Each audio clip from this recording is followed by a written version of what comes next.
Welcome back to History Class with Dr. W and our discussion of American cultural history. In the previous lectures, we discussed the rise of popular culture and mass entertainment in the Gilded Age, including things like World's Fairs, vaudeville, and the Olympics. We're going to continue that discussion in this next series of lectures, moving forward in time a bit into the Progressive Era, from the 1890s roughly through World War I. Beginning with this series of lectures discussing culture and the progressive reformers themselves. The progressives are perhaps best represented by Jane Addams, who was the founder of the Hull House settlement house in Chicago. Hull House and other settlement houses like it reflected growing concerns about industrialization, working conditions in the factories, and the life of immigrants, particularly immigrant youth. And so they focused their reform efforts on a number of these concerns. Things like health and safety in the urban slums and in the factories and the streets of the growing cities. They were concerned about the commercial interests who were shaping entertainment, and we'll talk a little bit more about some of those concerns a little bit later in this lecture. They were worried about threats to democracy.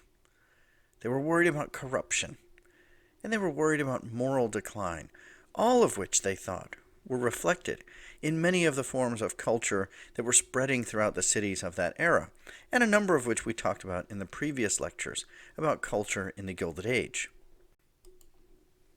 Deriving from these concerns, progressive reformers sought to improve the plight of the urban masses, protecting and helping them in a number of different ways.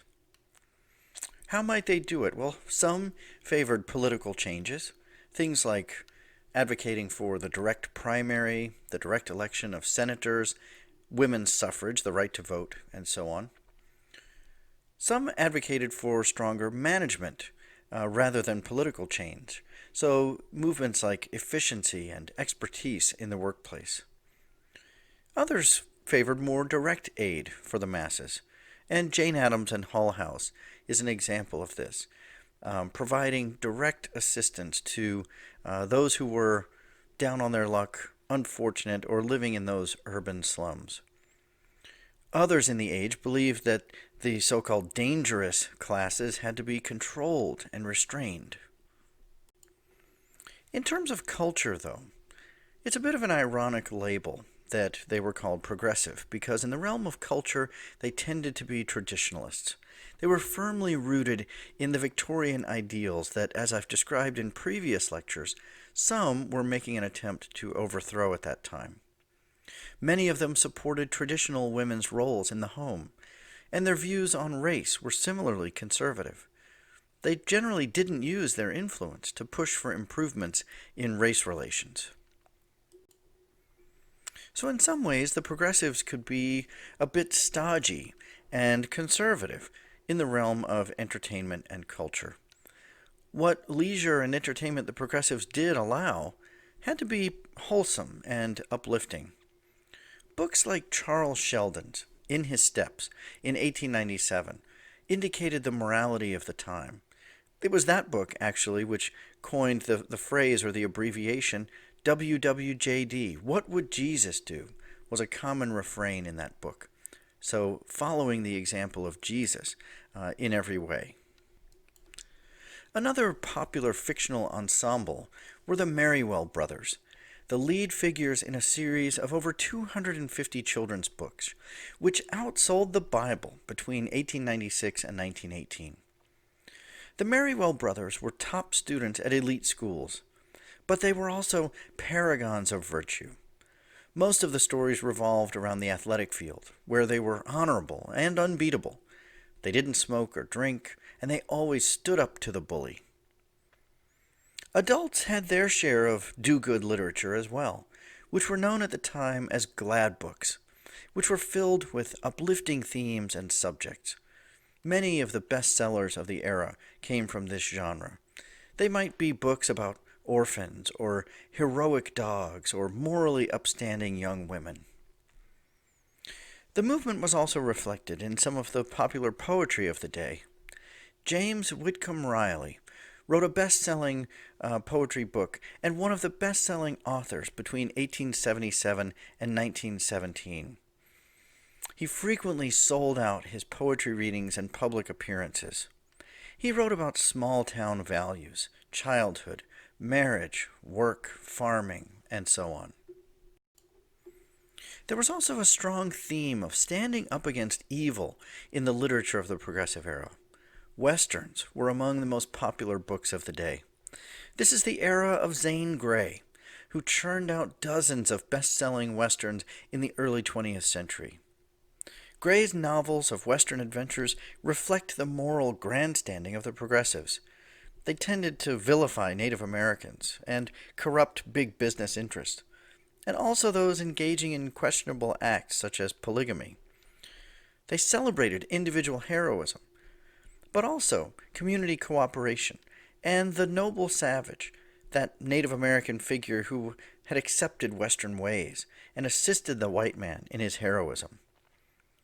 As an ironic note, Gray lived much of his adult life engaging in constant extramarital affairs, which his wife knew about and tolerated as part of a business relationship with her husband. The Progressives were also known for investigative journalism, or muckraking. They exposed the corruption of political bosses, the conditions of immigrant life, the problems in food processing, jails, asylums, and so on. This served a positive purpose, but also began to create a culture of sensationalism. The public began to crave scandals, gossip, and private details. In some cases, the villains in these exposés became celebrities. The Progressives weren't entirely do-gooders either. They recognized the importance of leisure and entertainment, but they worried that it was eroding society. Therefore, entertainment needed to be carefully controlled, and the masses along with it. Progressives attempted to control entertainment in a number of ways. Political controls, such as licensing and review boards to inspect various forms of entertainment. Curfews, which would keep people off the streets in the aftermath of an exciting sporting event or theater engagement. And they sponsored and supported clean and sanitized alternative sorts of entertainment. The playground movement is one example. This was intended to offer a safe and fun environment for children to play. It's also in this era that basketball became the major inner-city athletic endeavor. It didn't require any grass or much equipment. Much of the cities at that time were paved over, so playing sports like baseball or soccer or other outdoor games might be difficult, and so many in the cities played basketball. Progressives could be overbearing in their attempts to manage and control the environment. Some children rebelled against the controls. As one said, "I can't go to the playgrounds now. They get on me nerves with so many men and women around telling you what to do." Theodore Roosevelt was one of the most noteworthy progressives, and certainly the most significant of the public progressive politicians. He also loved outdoor sports and rugged play, so he understood the value of such pastimes to American youth. It was Roosevelt, in 1905, who held a meeting of leading college football coaches and administrators to curb the growing violence of the game. This meeting led eventually to the creation of the NCAA, which became responsible for overseeing the safety and organization of football and other college sports. Mass plays in football had led to many deaths on the field. Eventually, the NCAA outlawed such plays and started to open up the game to passing and wide-open runs in the open field. Similarly, progressives hailed baseball as a source of community, stability, values, and democracy. But they were still watchful of its being consumed by lower-class behaviors. Drinking, cheating, gambling, and all manner of shenanigans threatened the early professional leagues. By 1903, the rival American and National Leagues had stabilized and agreed to meet in a championship series called the World Series. Boxing was an even tougher sell for progressives, who disliked its brutality and its linkage to gambling. Perhaps most important, they objected to Jack Johnson, the black man who held the championship title from 1908 to 1915. Not only was Johnson the first black boxing champion, he was a controversial figure outside the ring.